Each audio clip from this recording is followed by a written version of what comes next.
Hi, I'm Neil Bergman. And I'm Hayley Bergman. Over the last 10 years, we've helped thousands of fitness professionals to get qualified, learn with simplicity, and coach clients with confidence. We're the first to say that learning and being a FITPRO doesn't have to be hard work, and that with the right structure, support and resources, you can become a confident and knowledgeable fitness professional that is dedicated to more. So how do you learn, qualify and kickstart as a FITPRO? This is the FITPRO Session Podcast with Parallel Coaching. An introduction to motivational interviewing for fitness professionals. Season 8, Episode 9. And in today's episode, we're going to talk all about motivational interviewing. We're going to talk about sustained talk, change talk. We're going to talk about client ambivalence. We're going to give you a couple of acronyms to follow and specific models to follow. Yeah, so specific actionable steps and tools that you can implement with your clients once you've listened to today. Yeah, which has been really interesting because on the previous ones, we've had the same kind of style, but for different types of behavioural change practices. So like we've had cognitive behavioural therapy, and then the last one was neuro-linguistic programming. Completely. And it's been a full exploration into behaviour change for fitness professionals. I think my favourite episode so far of Season 8, which has been by far the most popular season on FITPRO Sessions. So certainly from a podcast perspective, Apple, iTunes, Google Play, Spotify, that type of thing, has been really popular. But my favourite episode has been, I'm going to go with the motivating one. That was going to be mine. That was I like that because it was about, why do people motivate in terms of like, are they towards pleasure, or an away from pain person? And I think that episode was the tipping point for this season that allowed us to really go beyond the surface level questions and understand why do people do the things that they do.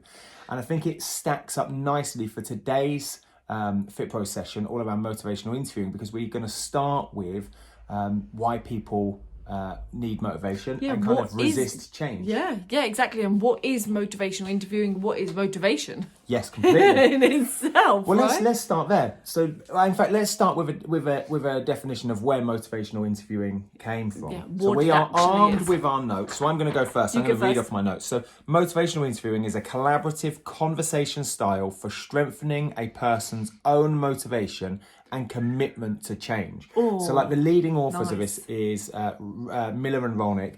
And we're talking not too long ago in terms of their research and understanding of what motivational is and the development of this practice. It's been in the 2000s rather than the we're talking about the mid 2000s. So we're talking about, the quote I just gave was 2013. Lovely. So the one I've got from them is 2008. Go for it. Go for it. So Mine's the motivational interviewing is a guiding style to engage clients, confirm strengths and aspirations, and allow for autonomy in decision making. Perfect. I like that. So I think that combination between the two is really nice, because what I like on yours is that it says about that it strengthens a person's own motivation and their commitment to change. And that's why I liked the previous episode when we talked about motivation, is like, what are people motivated by? Why do we do the things we do? What is that motive to take action? That's what motivation is, isn't it? It's the move to take action. And it's funny, isn't it? When people, I know we're digressing a little bit now, but when people turn around and say like, I don't have any motivation, I'm really lacking motivation. And I've been guilty of that as well. I'm not going to lie. I think we all have, as you're walking along listening to us now, think about it. Have I ever been in a point where I've lacked motivation? Yeah. What we're really saying there is we lack the motive to act. Nice. Yeah. And you live back to your episode you said about with the motivators of change. Yeah. That's the motive to act. So we just don't have potentially enough reasons or enough motives to take action. Yeah. Which goes on to kind of my definition. So I'm just going to read a short paragraph. It says, one of the reasons that people do not make changes is that they are ambivalent. They can see both reasons for and against making change or against change. In MI, when someone makes a statement in speech that reflects this internal wrangling of like, I could change, I shouldn't change, but if catch-22, I coulda, couldn't. And this kind of is like internal, I suppose, I like that word of wrangling, of like, there's lots of conflicting. It's like to and fro, isn't it? To and fro, which is what ambivalence is. And so this is what motivational interviewing seeks to do, is unwrangle the ambivalence. Yeah, I like Do you know what I mean? it. Like, I think that would be my quote. Motivational interviewing is the unwrangling of ambivalence. Quote. Neil Bergman. 2021. I There we go. remember Cool. what year we're in. No, cool. Well, I was writing a date yesterday on something on an important document, and I actually had to ask somebody what year are we in? I can't remember the last time I used a pen either. 1999. Anyway, and here we're talking about change talk versus sustain talk. So we want to use motivational interviewing as a practice that encourages change talk. And what I mean by that is to unwrangle the ambivalence and get closer to finding the motives to take action. Which is what my part was about, autonomy in decision making. Yes. So you're basically autonomously, i.e. it's in you and it's part of you, it's all congruent to make the decision, and then on yours, the commitment to change and unwrangle it all. Which links closely to the transtheoretical model of change. Yes. Now, the other side of it is sustained talk, and I think this is where a lot of people stay stuck, is in sustained talk, which is the inner wranglings of, well, if I took action, this might happen, and if this happened, then I couldn't do that, and if I couldn't do that, then, well, I'm not sure I'm going to take action. Oh, so but if I did do that, does that make sense? Yeah, so sustaining means to keep something the same. Completely. So they're staying in the same place, now, going around everything in their mind. Now, this is where I want to make a kind of a big, maybe might not be a big distinction, but if we look at, say, CBT, which we did that 2 episodes ago, so that was episode number 7, okay, that would be perfect for somebody that's, say, in a preparation stage in the transtheoretical model. Yes. Because we're seeking to understand the situation, the emotion, the behaviour and the response in order to move somebody or help somebody pave the way, that yellow brick road analogy from episode 1, to go forward and take action and get into the action stage. I think it also helps people from relapsing because they're maintaining it and their cognitive process won't have the self-sabotage to fall back. Whereas with motivational interviewing, where this becomes really powerful would be, well, it could be used in any the spirit of MI, which we're going to talk about, like the constructs of it, can be used in any stage of a transtheoretical model. But if you think about someone's sustained talk, we could make a very strong assumption and presume that they are in a contemplation stage. Does that make sense? So early in the transtheoretical. Really early. And you could spend days, months, years, I forgot weeks, days, weeks, months and years inside that stage in this inner wrangling of ambivalence. Yeah, that and makes sense. It's through motivational interviewing that we can seek to unwrangle that and move somebody through those stages, or they take autonomy, your approach, your definition you just said, which was from the original authors as well, to move them into a preparative stage. Which has that focusing, doesn't it? And if you look at the spirit of MI and the constructs of it, they share very similar things to cognitive behavioural therapy, to neurolinguistic programming, to decisional balance, things like rapport, for example. Yeah. It also shares things like making sure it's the client is the centre of it. It's all about the client. You're not saying, I want you to do this, therefore you've got to do it. It's not didactic. It's really, which CBT and NLP are both the same with that, aren't they? That was a strong word you just used there. Didactic. What do you mean by that? I always think of like dictatorship, like deciding for somebody, like telling someone, I want you to do it. That's didactic. Like I always think of like an army major, like shouting at someone, like, I want you to do the press ups. I mean, yeah, completely. That would be. I see didactic as in a teaching role. Nice. So you could say we are being didactic now, maybe, because we are teaching, okay, and it's not necessarily client centered, because for you, the listener, you're doing zero talking. Yeah. So I see didactic as the person that is facilitating this experience is actually talking for maybe less than 20% of the time. Okay. And using a lot of open questions, whereby the person that's going through the motivational interviewing session or going through any experience, the learning experience, is actually doing the majority of the work. Yes. Does that make sense? Yes, which you really notice in motivational interviewing is that it is all about that client doing the work themselves, but you are guiding and offering parameters and listening within that. And I think, FITPROs, it's not meant to be a disparaging comment, but I think I have them as well. Not disparaging comments, but like, very strong values and beliefs. And we talked last week inside neurolinguistic programming about having behavioural flexibility. So like I've got my own clear opinions and values and beliefs around food, around calories, around how to measure calories, around how to lose weight. You know, I've read around that topic. Now, and also I eat meat. Okay, so that would be the first point I could add some discrepancy here, would be to have behavioural flexibility and notice that some of my clients could be vegetarian or vegan, okay, and have different values and viewpoints around food, okay, and I've got to have behavioural flexibility to come all the way around and see that. It doesn't mean I can't work with them. Nice. And so from this didactic approach, it's actually saying I've got to be able to see life through my client's eyes and hold a huge amount of empathy, which is one of the constructs of many behaviour change theories.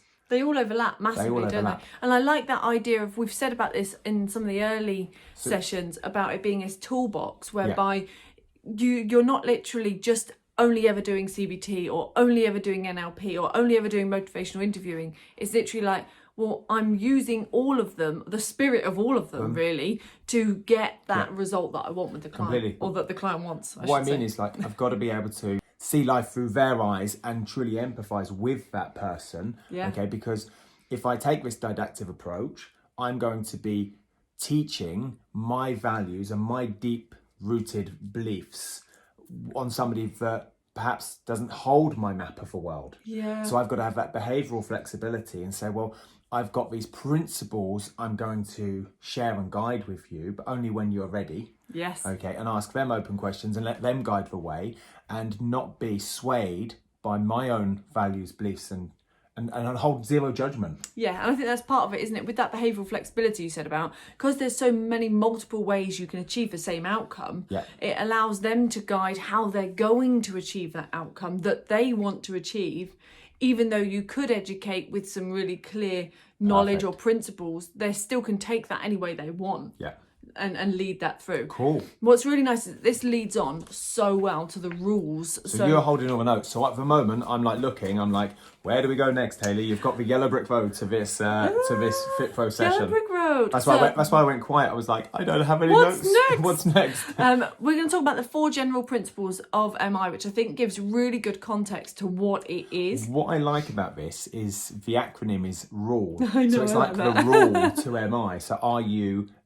So it's like, it's not necessarily the rules to MI, but it is. But it kind of is, if that makes sense. It's the principles. Cool, it's a principle. And I like that each of these, just notice how they all overlap. We almost couldn't explore one of them without exploring all of them. So you could, yeah.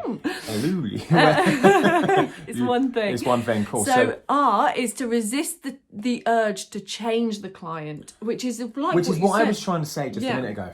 We should have left that for this there. one. Because I think, I've been guilty of it. And I think we can hold deep beliefs of like what we know to be true, and that's just our map of the world, and that's what we talked about last week in NLP, wasn't it? And say, I've got to resist the urge to change the client and for them to see life through my eyes. That's what it is. I've got to resist the client. I've got to resist being in a didactic approach for the client to see life through my eyes. What I've got to do is see life through their eyes and hold empathy. Yes. So you've got... But don't give away everything else. No, completely. Okay, cool. Well, Hayley's looking at me going, if you're on YouTube, you saw that, like, slow down. Cool. So resisting the urge to change them. Yes. And in fact, understanding that they are them and that's great. They're not broken. I think that's kind of like that nice thing about the resist bit. The second one is to understand their reasons behind their behaviours or their actions that they already have, or their wishes. Yes, completely. So that's that empathy you were talking about, of like really understanding, no judgment, just like, I can see why you would want to do that, or why this is the This really case. reminds me, because I used to go to somebody to talk over various problems and things I had. His name's Rory. He's actually on one of our podcasts. Yes, holistic doctor. A holistic doctor.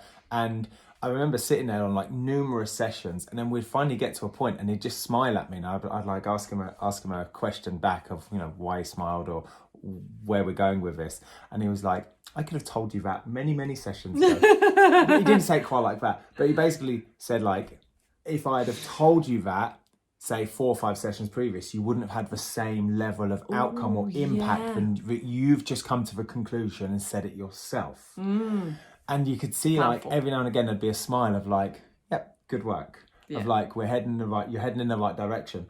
But it was led by me, not by Rory, if that makes sense. Yeah, so understanding their reasons for the changes or for their behaviours they've already had. Completely. So that goes back to that resist the urge to change for client. These are all so It would be linked so in. easy at times to tell the client almost like what to do. But allowing the client to come up and figure that out for themselves is way more powerful than just saying, right, Bob, this is what we're going to do today. Right, Bob, this is how we're going to move forward. And resisting the urge to change would also be resisting the urge to give them a plan.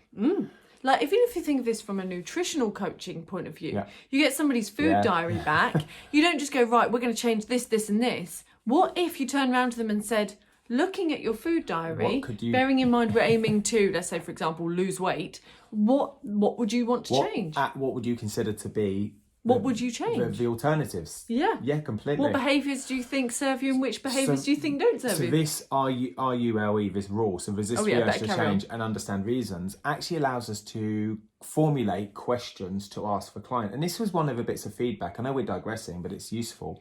Is some of the questions we've had back via email, via messenger, following the previous sessions is like, well, do you have like an extensive list of questions that you could ask the client? Now, there's any question.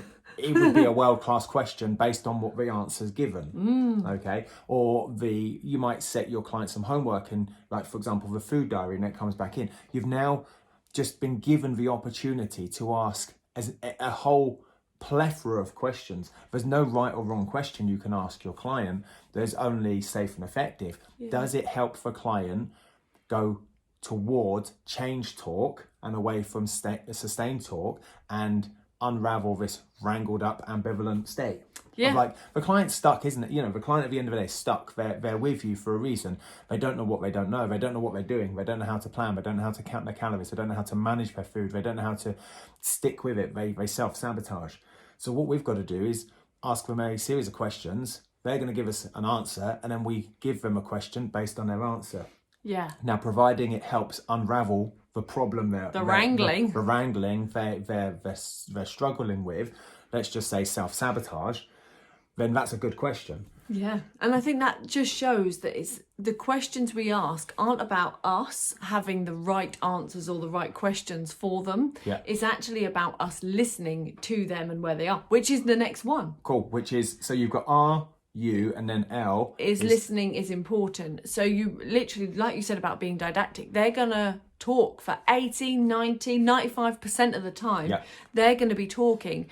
And although we might, like you said, your holistic doctor that used to nod at you or smile at you, and it was like the smallest amount of words that would come out of his mouth, because it's not actually about whether we've got the right questions. Well, I remember when I first went to Rory, I'd be like, I remember coming out and saying to you, and you would say like, how was it? And I'm like, well, I felt like I did all the talking. I'm like, I thought I was going to talked for an hour. I almost questioned. I was like, I thought Rory was going to help me. I thought Rory was going to tell me what to do. I thought, Rory didn't really say anything to me. So like, I paid for a service in which he just sat there and listened.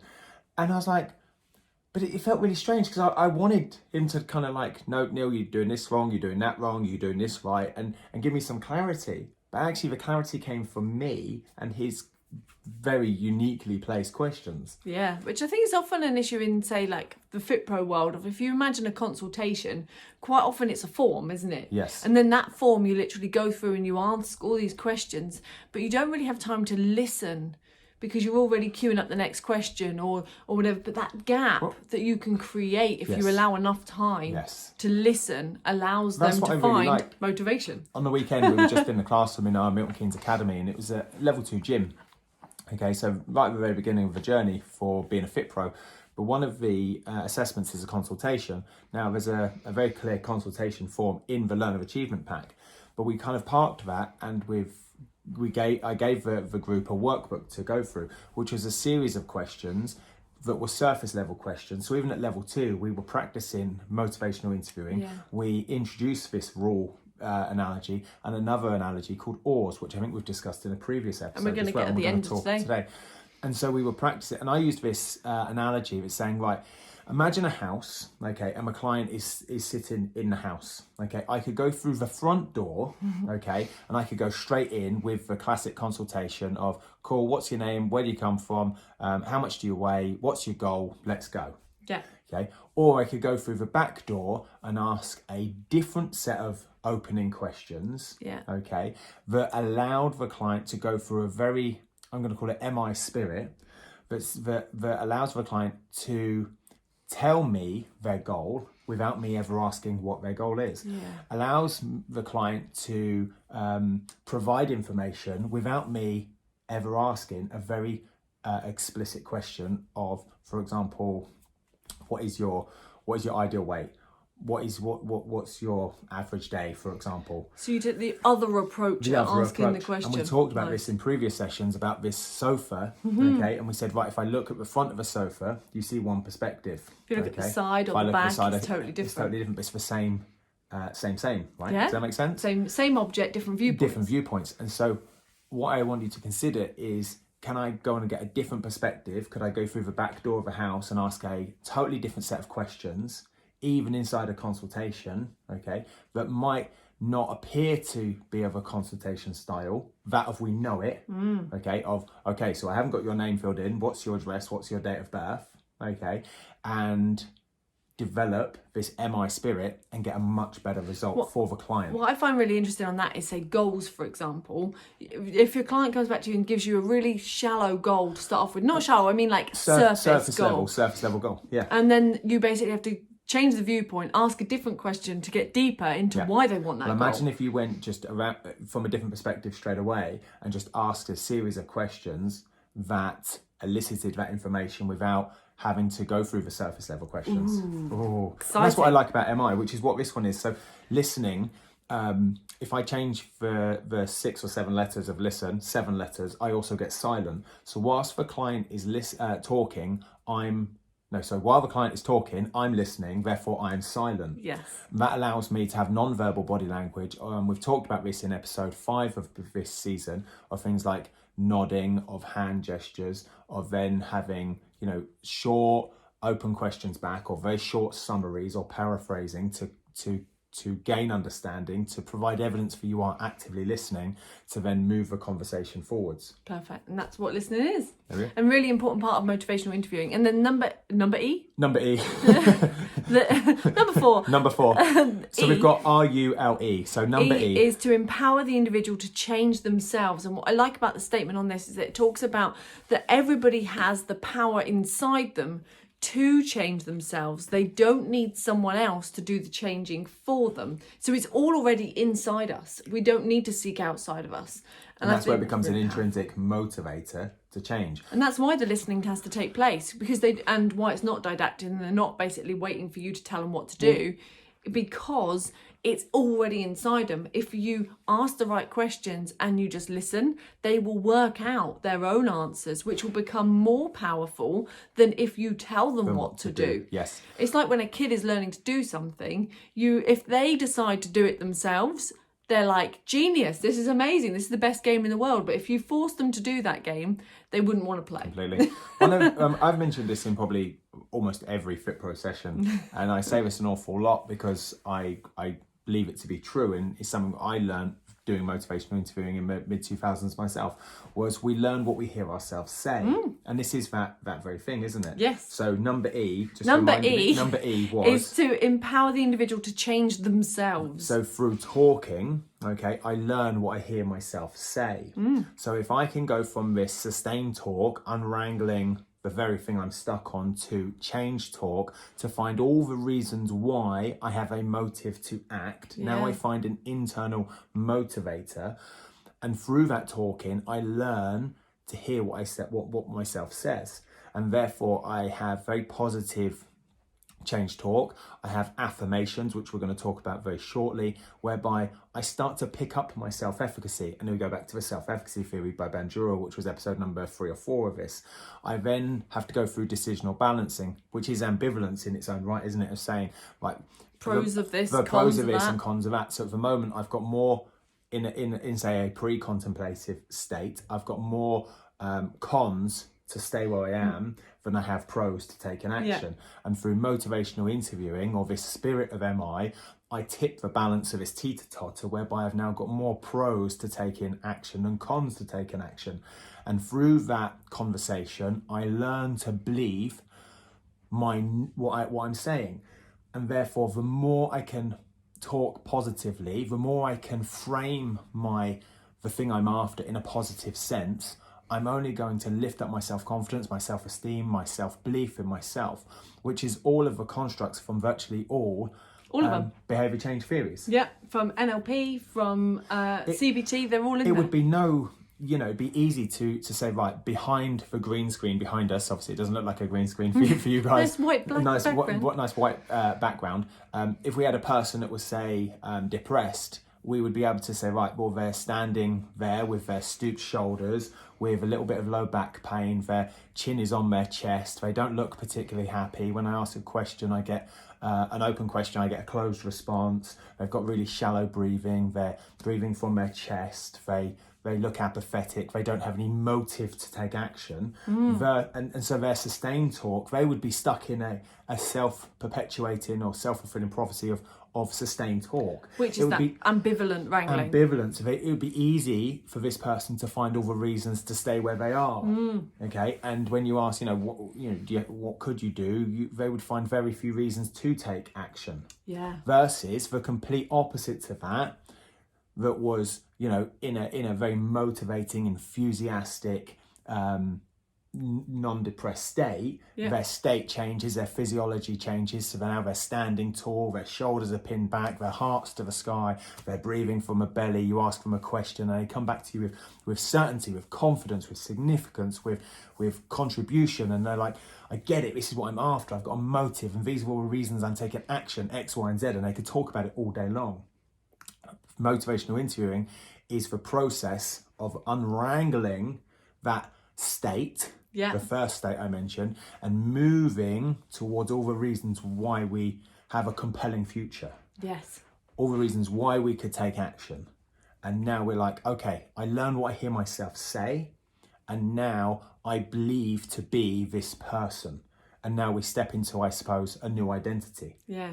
What I find really interesting about that was an amazing description, by the way. I went off on a little bit of a ramble. It was great. Well, it reminded me of internal and external locus of control. So internal locus of control is whereby you feel you are in control of things. It's not left to fate. So it's things like, I'm in control. I know that my actions desire my fate and like my future. So it's very much personally responsible. Yeah. Whereas an external locus of control is whereby you expect somebody else or something else to be the solution for your change, and you can be quite apathetic within that. So you had those two examples, almost that idea of having this person that's very much in an external locus of control, no real motivation Life to happens change. To me, not for me. Exactly. And then they've, through motivational interviewing, gone through this change whereby they can see the possibility that maybe they're in control of their own world. But they are in control of their own world. Or at least there's a possibility inside that change before they get there. So that happens in the possibility, right? One of the things that I would like have you consider is like, you might have got into becoming a FITPRO to help people become more active, but this is the very thing. Like, this is actually the thing that you I hope you came for to become a FITPRO. I digress on that one maybe shortly. I've just parked that one. That was quite a common, wasn't it? Yeah. Now, the other side to this is, we expect to be standing next to the client in the park, in the gym, doing exercise. Okay, we might give them some nutritional guidance. But ultimately, are we doing enough for our client to help them find all of the internal reasons why they should make a change or sustain change and continue going? Yeah. So if you've got clients that have taken good action and then fallen off the radar, or they've started to lose interest or lack motivation, or they have one of those off weeks, what have we done, or what have you done inside your program as a FITPRO, regardless of your discipline, PT, yoga, Pilates, boot camp, I don't mind what it is, have you done to help the client find all the reasons, internal locus of control, that they have a compelling future and they can find all the motives to take action today, and that they don't actually need to rely on you for for a small dopamine hit or a small boost of motivation in the now to take action and turn up to the boot camp because they're doing it for you or doing it for somebody else,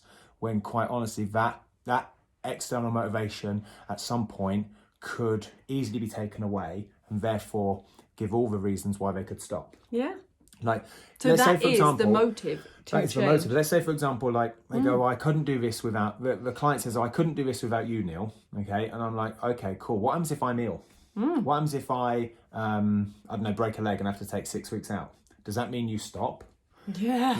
What if I go on holiday? What if I go on holiday? Does that mean you don't participate? So my question is always, what tasks, what homework, what questions could I set? What, even online, you know, what messages could I just drop inside a group that allows a client to ponder? Okay, because that's all, a lot of this is just pondering, isn't it? Yeah. It's a thought, it's just a small timestamp of information that allows them to go, that's an interesting point. Yeah. That allows them to go from an external motivator to an internal motivator. Interesting, I like it. To have their own compelling future based on their own motive to take action, motivation. Oh. So Cool. all of what we've spoken about so far is kind of what motivational interviewing is, but it doesn't necessarily give you a specific technique or a process to follow. What do I do? Yeah, it's still like, I like this idea, I could do that, but how do I go and do it? So the next two things we're going to share with you are all about how you'd go and do this. Where are we going first? One of which is the 4 steps model. So this is what motivational interviewing is based on, following 4 clear steps. Yeah. And these 4 clear steps basically guide you to then guide the client moving forward. So the 4 steps starts with engaging, then it goes to focusing, evoking and planning. They're the 4 steps. And there's no, they are in those 1, 2, 3, 4. Yeah. But the time frame or the amount of time, energy and effort placed in each one of these is not linear to a client. I think that's a key thing to step. Yeah, some people might need longer in one step and others might need less in the time. So in order to get into a full motivational interviewing spirit, we must be engaging. So where we're going? Engaging is rapport, basically. So you've got to encourage their engagement with you, and you're building up that communication and that rapport so that you can start off with things that are easy for them to answer, easy for them to like you about, where you're sort of talking about the simple information of their name, their address, whatever. But as you start going deeper and building that rapport, they need to be able to trust that you aren't judging what they're saying. I think you've also got to know your client inside and out, even though perhaps you've never met them before, which is why it comes back to having an ideal client and maybe a signature product. I'm going to digress a little bit here. I think it's worthwhile saying. So if we see the first part of MI as engagement or engaging, then Haley had to pick up a drink as you got incredibly close to the camera. I was a little close. There we go. If you saw that on YouTube, if you were listening on podcast, it wouldn't have made any difference. But we've got to be engaging. And so in order to be engaging and build rapport, I must know my client's pains. I must know what keeps my client up at night. I must almost imagine your ideal client. You're almost going to put CCTV around their house and know all their kind of deepest, darkest secrets. The triggers, for cues. Go back to episode 1 of this. What is the cue that sets off self-sabotage? What is the cue that sets off binge eating? What is the cue that says I'm not going to train today? What is the cue that says whatever it is that they're trying to unwrangle in this ambivalent self? Yeah. And so if I know all of that, when my client sits down with me, it's like I've sat down with them 1,000 times already. You can show understanding. Even though this might be your very first client as a newly qualified, it doesn't stop you rehearsing and planning and researching your ideal client and thinking, right, if I was that client and I was sitting in their shoes right now in their living room and they're having this ambivalent state of whether to take action or not, what are they actually saying? What words are they using? What problems do they face? What problems do they face? What colours do they associate? What emotions do they feel with it? So when you do sit down with them, this immediate rapport of engagement, the client goes, they get me. For the first time, this person actually gets me. Now, here's the thing, is we talked about MI being in that behavioural section of a transtheoretical model of pre-contemplation, contemplation, okay? So if the first step behind an MI spirit is engagement, and your social media, online or offline marketing doesn't have much engagement, I want you to question, are you really considering who your ideal client is? So if you're sitting there thinking, I haven't got many followers, and don't get me wrong, it's just an arbitrary number. More followers does not mean more success. Likes don't mean success. But if you're not getting engagement inside a Facebook group or on Instagram or on your Facebook Live, having a phone call with people and having an engaging conversation. An engaging conversation, a meaningful conversation, we could question from an MI spirit that we haven't got a deep enough rapport whereby we truly get the client. Because within our marketing, okay, because again, you go, well, I want to help more people. If you got into the industry to help more people, then you have a duty to be an effective marketer, to go and help more people. Yes, because that's what we got in the industry and part for. Of that is being engaged with them and holding a level of rapport. So the question would be, if you're not got that level of engagement, have you done enough research about your ideal client? Are you piercing through their heart and saying, this guy gets me, this lady gets me? For the first time, I'm going to think about the people you follow that have huge followings or huge engagement. They can have really small following, but massive engagement. What is it about that person that they understand about you? And then you can go, well, I have the first level of MI spirit. And part of understanding ideal client side of things is that so many people go, oh, but every client will be different. How would I understand everything about every client? But if you imagine a dartboard and your ideal client is right in the middle of that dartboard, they're like the bullseye, then when you throw that dart, this is your engaging content, the things that will show and help you build that rapport or help you hop on a conversation or whatever it might be. But that dart goes towards the middle, you're targeting it right at that person, but your dart might also fall in other places, other types of ideal clients come out, and that's okay. But if you've got one thing to focus on, then you can engage more. Well, let's just take one example of that. I do love the dartboard approach, but let's just say that, I don't know, you really wanted to help somebody with cardiovascular disease, coronary heart disease, so arterial disease, atherosclerosis, which could lead into hypercholesterolemia or hyperlipidemia. Okay, I know we're digressing a little bit now, but let's just say the centre of a dartboard was cardiovascular disease.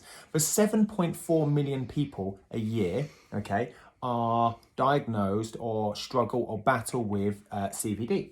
Okay, so even if you just took 1% of those, most businesses wouldn't be able to even cope with that as your client base of 1% of the middle of a dartboard. So my point being, if we truly have an ideal client and somebody we know we can really truly help, there is more than enough people that have that very particular bullseye problem.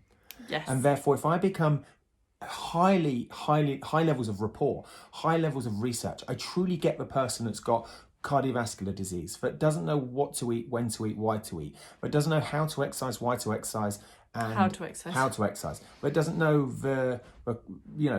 having a morning routine and an evening routine. There's loads of problems that this person battles and faces. So the more I can see life through, I don't know, Bob's eyes or Jane's eyes that's got CVD, or atherosclerosis, or has had a heart attack, or is that has been rushed into hospital, but it was nothing serious.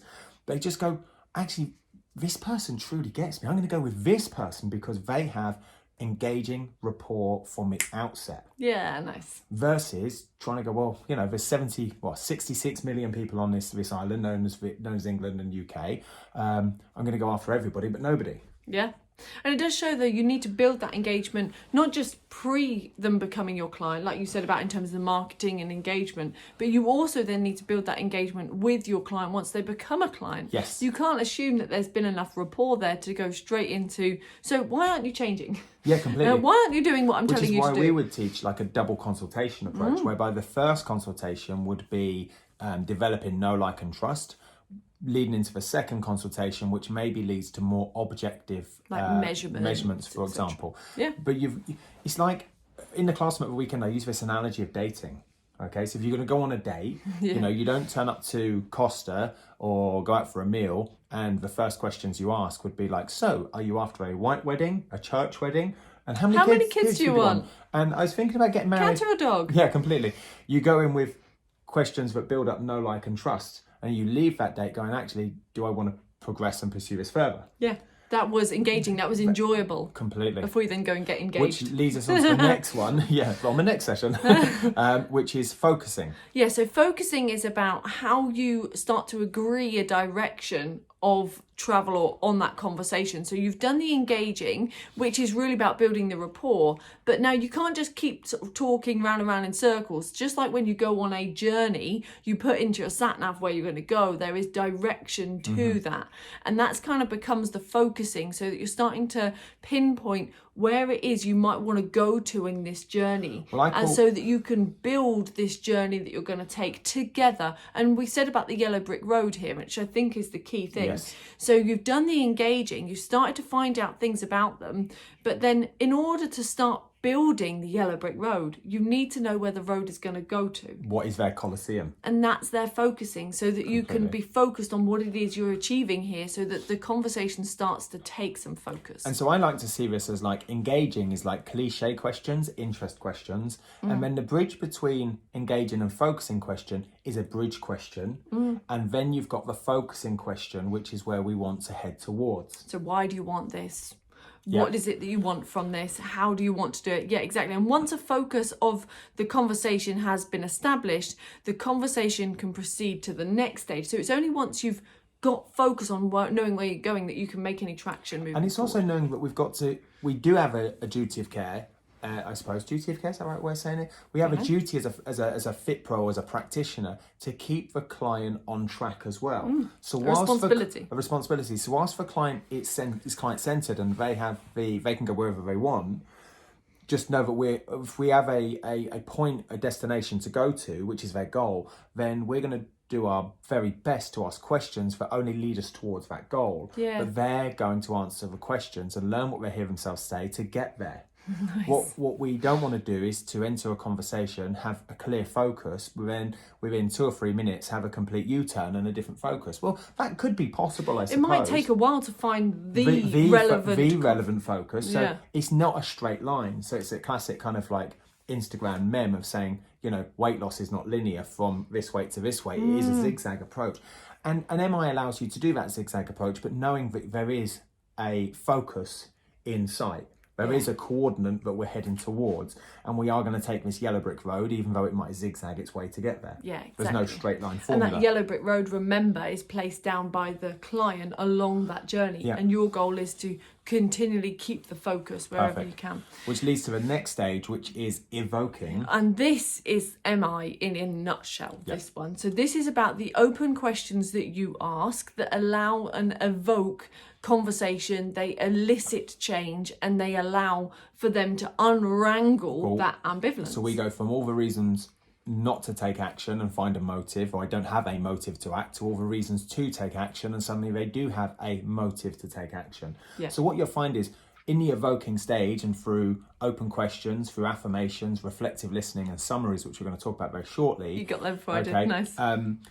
I've lost my trail of thought now. I interrupted you. What we're going to allow the client to do is get to this point of lots of positive change talk. And what you'll find is as we go through these open questions and we evoke a response, the change talk becomes more frequent, more positive, and potentially at more, not necessarily a more rapid pace, but they will start to see more and more reasons why they could change and why they could have a motive. Isn't this change. The autonomous decision making, right? Completely. So it's part of them and it's congruent to them. So the more that they stay on that thing, they're like, this is me. Yeah, I do actually really want this. And so you'll notice potentially a change in their pace of how they talk. You'll notice a change in their excitement, their physiology. They might have more, completely. They might have more non-verbal body language, and that elicits maybe like a physiological response of, through excitement, you release adrenaline. So now you're going to be like, well, actually, I'm ready to go. So there's a tipping point, is what I'm trying to say. When let's just look at it in a very broad sense. You could go pre-contemplation, contemplation, and be very much sustained talk. But the moment you hit that teeter-totter where it's just in that point of change talk, suddenly it's not the equal amount of time. Let's just say it took 2 weeks to go from sustained talk to that tipping point. It could only take 5 minutes to go to full up. I'm all in, let's go. I'm there. So what's the word I'm looking for? It's not a time frame, but just notice that once somebody hits that teeter-totter and they're in favour of all the reasons why they have a motive to take action, they are just going to slide down the other side of its teeter-totter, and it's going to be could be very quick. And then as they're sliding down the other side of its teeter-totter, there's a possibility that they could still revert back and do a U-turn. And that's where we need to encourage even more change talk and place more reasons why they have this motive to take action. And remind them, can we go back to NLP and place an anchor on it? Can we go back to CBT and think about where would be the situations where you might need more motivation, therefore what would be the emotions, what would be the behaviour, what would be the response you take. So this is where we can start to, remember we're into preparation stage now, and a lot more of the other behaviour change models lend themselves to maybe that zone of the transtheoretical model, and that's where we can start to use our toolbox to really stack on and go, cool, let's use this motive to act, and let's go. Okay. And it almost creates this state of this changed state, doesn't it? So when someone says, oh, I want to feel motivated, it's a change in state that allows you to feel a certain way. And it often goes from, mentioned this earlier, of this quite negative group of emotions to now this positive group of emotions. And on that teeter-totter, like you said, as soon as you notice that the change talk is stacking up to topple into that favour. I like this next I think it's empowering. Image or metaphor that I'm about to give. So I've already mentioned open questions, affirmations, reflective listening, summaries, and OARS. There are OARS, and those are the kind of a constructs of the spirit of MI. So it'd be open questions, affirmation, reflective listening, and summaries. And I've used this metaphor before, I think in the Behaviour Change Season 8, whereby imagine you and your client get into a rowing boat, okay, and you start to row upstream. You're going to row upstream with your oars because you're going against the current. And you're gonna ask challenging questions. You're not gonna go downstream because that would be in a comfort zone. So you're gonna go upstream because it'd be outside of your comfort zone, and you've actually got to place some time, energy, and effort in. Now, what I like about this as an analogy is when you first get in the boat, okay, there's going to be some ambivalence of will the boat fit us both? Will we fall out? Who's going to sit at the front? Who's going to sit at the back? Will we be able to steer? Will you help me if we fall out? So there's going to be lots of questions of, actually, it might be easier, it might be safer to stay on the land. And so this would be that kind of pre-contemplative state where we are finding all the reasons not to get in the boat. I like this. Okay, and then we get in the boat, okay, through asking questions and evoking a response of actually, I can see that actually we're going to have good fun when we get in the boat. So we find all the reasons to go on this journey in the boat. And we get in the boat, and then when we first start rowing together with our oars, our open questions, our affirmation, reflective listening, summaries, which was from episode number 5 of this season. In the communication communication, we are moving quite slow. And that's the unwrangling and untangling of the ambivalence, okay, of sustained talk to change talk. And a minute ago we said, there will become this point on this teeter-totter whereby it becomes an incredibly quick, from not really sure to, I'm ready, let's go. We're in the boat. We're in the boat. Or no, we're moving, we're taking action. So there comes a point in rowing, and I've done a lot of rowing on the water myself over the years. There comes a point whereby you get up to maximum velocity, maximum speed. Okay. So you've got to put in a series of strokes or a series of mini actions together, okay, which are in tandem, which are in sync, which is rapport, right? Okay, as you're rowing upstream outside of your comfort zone, and there comes a point where you're like, actually, we are moving at the fastest this boat and us can move. And that's that teeter-totter whereby, you know what, you're like, actually, I get it now. It's got momentum as well. I like that rowing, because every time you put in a stroke it kind of glides through as you recatch to the next stage. It's got a lot of momentum as well. But you're moving at the same pace, which would be, from a variable perspective, you might be doing, let's say, 25 strokes per minute. But in the first 25 strokes, you're not up to maximum velocity, which would be pre-contemplation, contemplation.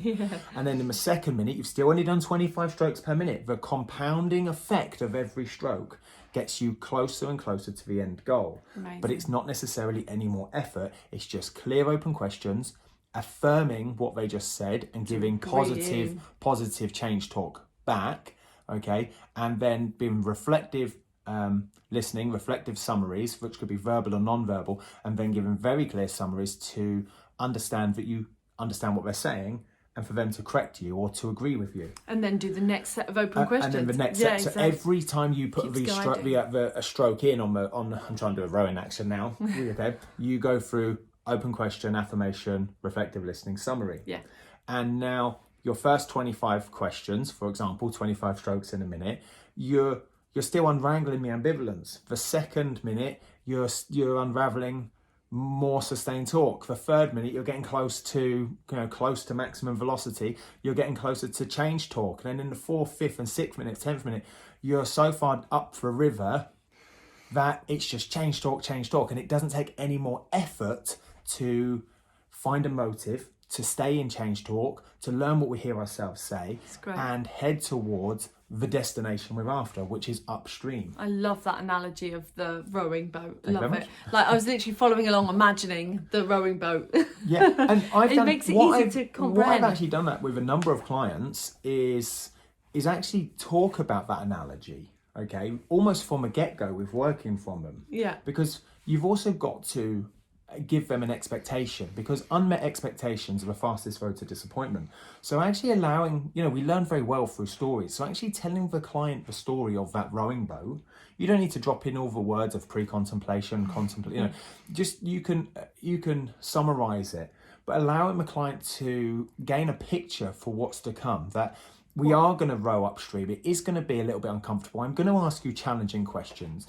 We are going to what I like is that you're doing it together. Yes. It's not that you're telling them what to do. And I think that works really, really nicely in terms of their expectations, that they're not going to expect you to say, go and do X, Y, and Z. It's actually, we're going to do this together upstream. What I like about the stream, the river as well, is the river is never straight, okay? Unless you're like almost to like the mouth of the river. Well, that's a canal, not a river. Yeah. But like towards the mouth of the river, that's when it starts to straighten out. Or maybe even meanders even more. Yeah. Okay, so let's not get into our geography. But the point being is that we're going from one place to another place. Okay, but it's not a straight line. We can either go across the river, so riverbank to riverbank, but the actual river meanders as well. Yeah. And so that is the yellow brick road in its own right. Okay, we know that we're going to get from A to B, but we could go from riverbank left, riverbank right, riverbank left, riverbank right.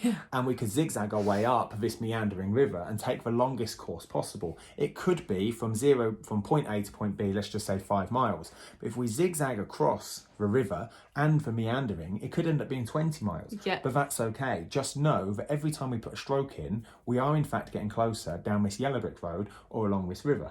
Up this river. Amazing. Yeah, and it doesn't matter if you go, you're always moving forward. No, completely. That's so great. When we take the spirit of MI, what we've got this engaging rapport building process that allows us to have a focus from point A to point B, knowing that there's no time frame, but there's no distance to it. Yes. Okay. That allows us to evoke an elicit change and elicit a response via open questions, affirmations, reflective listening, and very clear summaries.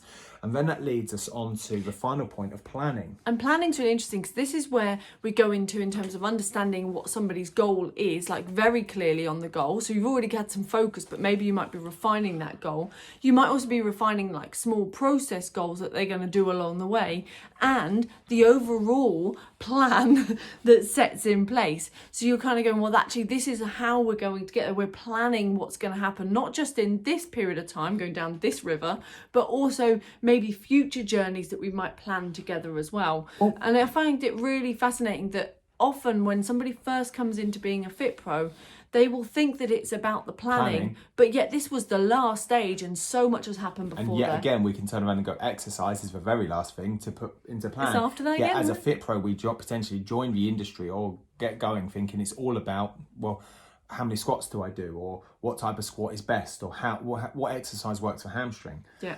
And this comes back to like another element of planning is how quickly do we as FITPROs go into the planning stage with the client. That's the same as going into a coffee shop on your first date saying, So is it a church wedding? Do you fancy a dog? 3 kids, 2 kids? I'd prefer a boy or a girl. That's planning. Yeah. That's future planning. Yeah. Whereas I want you to consider that actually in the early stages of working with a client, far more time, energy and effort to appreciate that this is a longer term change for the client. Therefore, a motivational interviewing or CBT or whatever behavior change, just call it behavior change, is required before we get to really exploring someone's goals and really going deep on how we're going to plan. Yeah. We FITPROs can't plan without having all of the information, whether it be subjective based on their thoughts, feelings, emotions, priorities and values and beliefs, where they are right now, and all the objective, the actual data of like, what's your resting heart rate, what's your blood pressure, hip to waist, I was going to call it waist to whip ratio, hip to waist ratio, all of those, what's your VO2 max. And I can't get into the nitty gritty of the goal until I know that. Yeah, and that only comes from a sit-down behavioural session, consultation. And if you think back to the goal session we done, all about smart goal setting, right in the middle of our variations of smart goals, we had like a 3 version of a smart goals. Right in the middle was actionable, so that person could go and action what you've just spoken about. Because this is essentially in an interviewing style setting, isn't it? You're sitting, chatting, you might be walking and chatting, but either way, it's a conversation. It's an interview style. So as you're building this, you can't then say, well, your actions are going to be a long way away. You want something that is immediately actionable, that if ideally they could start on session. Is there anything they could do now, whether that's putting some time in the diary or something for what they're going to do? What's their first immediate step they're going to take? I think that's the biggest planning section. Completely. Like, you could be like the analogy of like trying to run a marathon, but a marathon is, let's just call it 90,000 steps. First of all, you've got to do the first step before the second step. So you've got to appreciate every step of those 90,000 steps to say I've done a marathon. It's got to be actionable. Completely. And I like about that, in order for it to be actionable, I've got to have enough motives to take action. And if we go back to that SMART goal setting, we had specific, measurable, achievable, realistic, and then we had simple, we had systems, we had loads of stuff. 15 denominations of SMART. Yeah. But right in the middle was actionable. But you can't I'm going to argue, you can't necessarily have all of the motives to take action if you just went down specific, measurable, achievable, realistic, and time bound. You've got to have measure, manage, and monitor.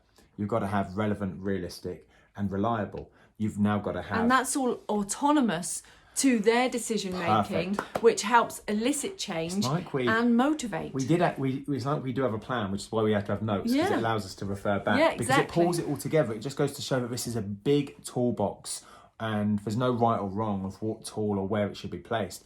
We just know that there's some very key principles. One being rapport. Okay. The next one being that we've got to be able to dive into motivation and what that means for the client, and then find all the reasons to untangle this ambivalence, to take action, to not take action. And that's what I love about MI, because it's the spirit, I suppose, of not just MI, but the spirit of all behaviour change. Yeah. And I really like how client-centred it is. I love that it's not about, often the biggest thing that a FITPRO will say is, I'm not confident in my knowledge. I don't know enough. Who am I to turn around and tell someone what to do? I've not done that myself. But what you can do is you can always apply that rule that we had at the beginning of being able to resist the urge to change them, understand the reasons why they want to change, listen to them, and empower them to change themselves. You could do that now, even if you've never learned anything about fitness. You could still help somebody achieve a fitness goal through just by listening and appreciating them for who they are and empowering them to change themselves. You could almost turn around and say, right, you almost didn't need to do a FITPRO qualification. You could turn around and you could say, well, actually, I just needed to understand behaviour change. You could have an incredible behaviour change expert, know nothing to do with fitness, but get somebody to be the most active they've ever been in their life. Yes. Completely. Yeah. Which is also why you as FITPROs can help with so many other lifestyle changes, even if you don't know about smoking cessation or alcohol cessation. It's why we talk about this three-pronged approach, like a tripod, but you've got to have, yes, fitness is our passion. That's the thing that's driving maybe our motives of why we wanted to become a FITPRO. And then we understand that nutrition you know, in order to get the goal, 90% of it is nutrition. But actually, the thing that gets you to do the nutrition and the thing that gets us to be have a motive to take action in our own fitness is, in fact, habits and behaviour change. So you've got to have this three-pronged approach. It doesn't matter whether you're a yoga, Pilates, boot camper, spinner, aqua person, kids fitness or PT. There's this three-pronged approach. And what I love about behaviour change or motivational interviewing is for me, it's the epitome of behaviour change. Okay, so if we go back to that initial, if I find it on my notes, it's on here somewhere. Oh, the initial quote. A collaborative consultation style for strengthening a person's own motivation and commitment to change. It's fascinating. Like, it just fits everything we've just said. Like, collaborative conversation style, strengthen someone's own motivation, and their commitment to change. It just fits so well. So then we talked about the ambivalence of sustained short talk. I got my words out today. Ambivalence. So to get sustained talk versus change talk out, or positive change talk. And then we talked about the 4 general principles of MI, and we had the acronym of RULE, which was resist the urge to change, understand all the reasons to change or to stay the same. Listen, and we talked about being silent, and therefore the client is doing the majority of the legwork. And then we had the empower the individual to change themselves, which comes from what we learn, what we hear ourselves say, and we become more motivated as we get towards this teeter-totter, or said differently, we get into the rowing boat and we row upstream. But it's through the 4 steps, which was engaging, which was understanding that without rapport, we can't move forwards. And it's the prerequisite to be focusing on getting in the boat and saying, I'm going to focus and row upstream outside of my comfort zone towards a particular destination. And through that, I'm going to put my oars in the water and evoke change through using open questions, affirmations, reflective listening, and summaries. And it's only at that point can I truly get into the planning element of the goal, of the actions, of the exercise, the nutrition, and plan for the clients. Processes, what they're going to do today, what gets them tomorrow, what they're going to do this week that gets them to next week, what they're going to do this week that gets them to the following week, what they're going to do this month that gets them to the following month. And it's without those processes, daily process, actionable tasks that are all of the denominations of SMART that we had in episode 5, that truly allows them to have what I believe long-term sustainable behaviour change, which is the glue that sticks it all together. I think you just summed up the entire podcast in a minute. Boom. Well, next week will be the final episode, which is where we're going to summarise everything bring it all back together, which I think this season needs. It requires some kind of like closure. And I think that will do it justice. So next week will be episode number 10 of 8. And it'll be the closing chapter of behaviour change. It'll be the closing chapter. Yeah. And then we are going to take, I think, maybe 1 to 2 weeks out of the podcast. The podcast is not going anywhere. You can still download all of the ones we've done before, which is over 100. What I want is 140 almost. Is that what it is? Yeah, wow. Completely. What I want to do is I want to take a couple of weeks out because I want to have a little bit more direction on season 9. Some focus. I'm going to use this principle on the podcast. What I want to do is I want to drop 2 episodes a week, one on a Monday or Tuesday, undecided. That's what I'm going to use these 2 weeks for, and one on a Thursday. One is going to be all about like getting started as a FITPRO, and the other session is about being a FITPRO. Yeah. So we're kind of catering for kind of 2 approaches to being a FITPRO. And they both refresh knowledge, they both build confidence. But I also want to get some guest speakers on, so I'm going to use that 2 weeks to plan prep some interviews, to perhaps do some of those interviews. So I really want to make season 9. I think season 9 is going to be a long one as well. I think with that approach, we can have a lot of longevity in season 9 and not just say like an 8 episodes. I'm not going to put a cap on it. I'm just going to keep it open. Yeah. But we're going to so next week will be episode number 10 of season 8, which will recap. And then we're going to take a 2-week kind of mini hiatus, and it will be back with a vengeance right at the end of May, beginning of June. Yes. There we go. So what I want to know is, what is your big takeaway from today's session? You can Motivational interviewing. Yes, you can drop a comment inside our Inner Circle Facebook group or message us, which both links are alongside the video or podcast that you're listening to. Completely. If you're on our YouTube, make sure you hit subscribe so you get another version later. If you've got this far, I really do want you to drop a review in iTunes if you do listen in iTunes, because it's those reviews that make it reach more people. Or maybe you could go over to our Facebook page and leave us a 5-star review there and a recommendation for FITPRO sessions if you haven't done so already. Perfect. Because the more people that get their hands on this, I know it's going to help the client as well as you. And that's the bigger picture, right? Yeah, exactly. So with that said, we will see you bright and breezy next Thursday for the final instalment of season 8. See you later. Bye. Hi, I'm Neil Bergman. And I'm Hayley Bergman. Over the last 10 years, we've helped thousands of fitness professionals to get qualified, learn with simplicity, and coach clients with confidence. We're the first to say that learning and being a FITPRO doesn't have to be hard work, and that with the right structure, support and resources, you can become a confident and knowledgeable fitness professional that is dedicated to more. So how do you learn, qualify and kickstart as a FITPRO? This is the FITPRO Session Podcast with Parallel Coaching.